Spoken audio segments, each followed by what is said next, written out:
Actes des Apôtres, chapitre 11. Or, les apôtres et les frères qui étaient dans la Judée apprirent que les gentils aussi avaient reçu la parole de Dieu. Et lorsque Pierre fut remonté à Jérusalem, ceux de la circoncision lui adressaient des reproches, disant, ceux de la circoncision, c'est les Juifs, parce que les Juifs sont circoncis. Tu es entré chez des incirconcis, et tu as mangé avec eux. Mais Pierre se mit à leur exposer, d'une manière suivie, ce qui s'était passé. J'étais, dit-il, dans la ville de Joppé, en train de prier, quand j'eus en extase une vision. Quelque chose, comme une grande nappe tenue par 4 bouts, descendait du ciel, puis vint jusqu'à moi. Les yeux fixés sur elle, j'observai, et je vis les quadrupèdes de la terre, les bêtes sauvages, les reptiles et les oiseaux du ciel. J'entendis aussi une voix qui me disait, « Debout, Pierre, tue et mange. » Mais je dis, « Oh non, Seigneur, car jamais rien de souillé ni d'impur n'est entré dans ma bouche. » Et une seconde fois, une voix répondit du ciel, « Ce que Dieu a déclaré pur, toi, ne l'appelle pas souillé. » Et cela se fit par 3 fois. Et tout fut retiré dans le ciel. Et voici qu'au même instant, 3 hommes se présentèrent à la maison où nous étions, envoyés de Césarée vers moi. Et l'Esprit me dit d'aller avec eux sans hésiter. Et les 6 frères que voici sont venus aussi avec moi, et nous sommes entrés dans la maison de l'homme. Or il nous raconta comment il avait vu dans sa maison l'ange se présenter et dire, « Envoie à Joppé et fais venir Simon, surnommé Pierre, qui te dira des paroles par lesquelles tu seras sauvé, toi et toute ta maison. »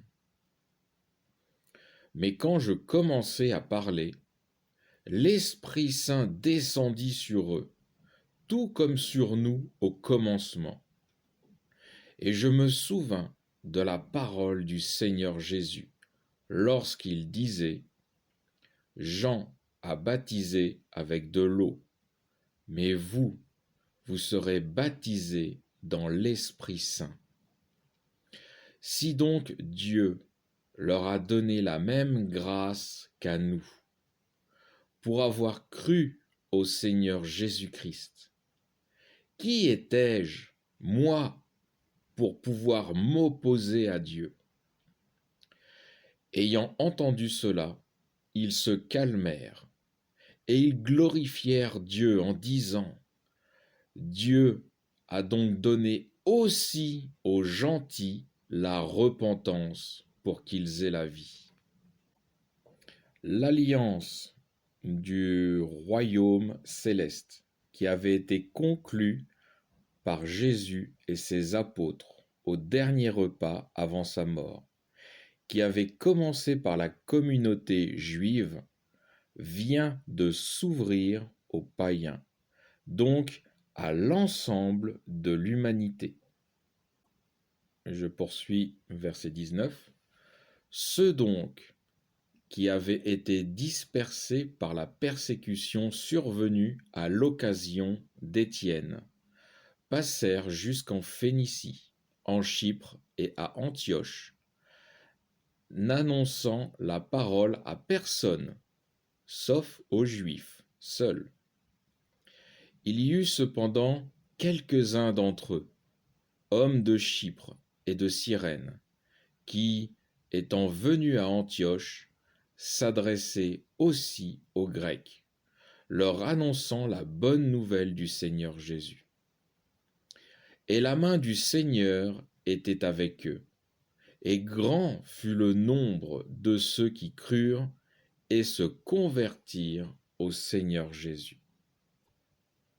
Depuis Abraham, les Juifs ont été sous l'autorité de Dieu, c'est-à-dire mis à part des autres peuples de la terre.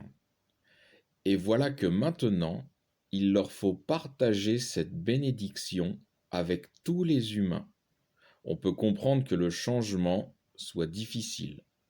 Toutefois, on peut remarquer que la main du Seigneur Jésus était avec ceux qui acceptaient de bon cœur de prêcher l'Évangile aux païens. Je poursuis verset 22. Or, la nouvelle en vint aux oreilles de la communauté qui était à Jérusalem, et ils envoyèrent Barnabé jusqu'à Antioche. Lorsqu'il fut arrivé et qu'il eut vu la grâce de Dieu, il se réjouit, et il les exhortait tous à demeurer par la disposition du cœur fidèle au Seigneur. Car c'était un homme de bien et rempli d'Esprit Saint et de foi, et une foule nombreuse se joignit au Seigneur. Barnabé, rempli d'Esprit Saint et de foi, exhortait les Juifs réticents à l'accès du royaume aux païens, à détruire ce fruit de la chair qui est l'égoïsme, de l'enlever de leur cœur, de ne plus voir les païens comme selon la loi de Moïse, comme des humains charnels, pervertissant leur nature même, mais de garder une bonne disposition de cœur, les fruits de l'Esprit de Dieu, les fruits du Christ, les fruits de Dieu le Père, de l'amour et du partage, et ainsi voir les païens comme ayant reçu, tout comme eux, la grâce de Dieu pour le pardon des péchés, afin d'obtenir la récompense du royaume céleste. Je poursuis verset 25.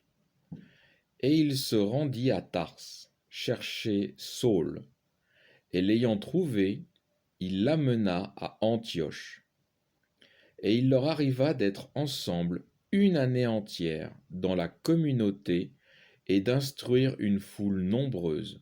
Ce fut à Antioche d'abord que les disciples reçurent le nom de chrétiens.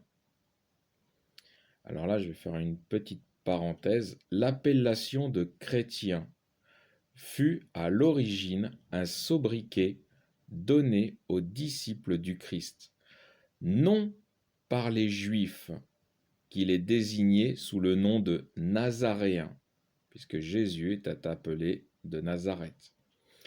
Mais ce sobriquet leur était donné par les païens.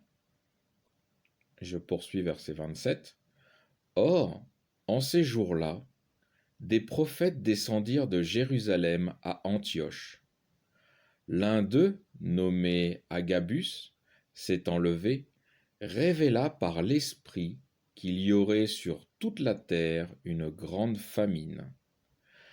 Elle eut lieu sous Claude. Claude, c'est un empereur romain qui régna de 41 de notre ère à 54 de notre ère. Je poursuis verset 29. Les disciples décidèrent d'envoyer, chacun selon ses moyens, un secours pour les frères qui habitaient la Judée.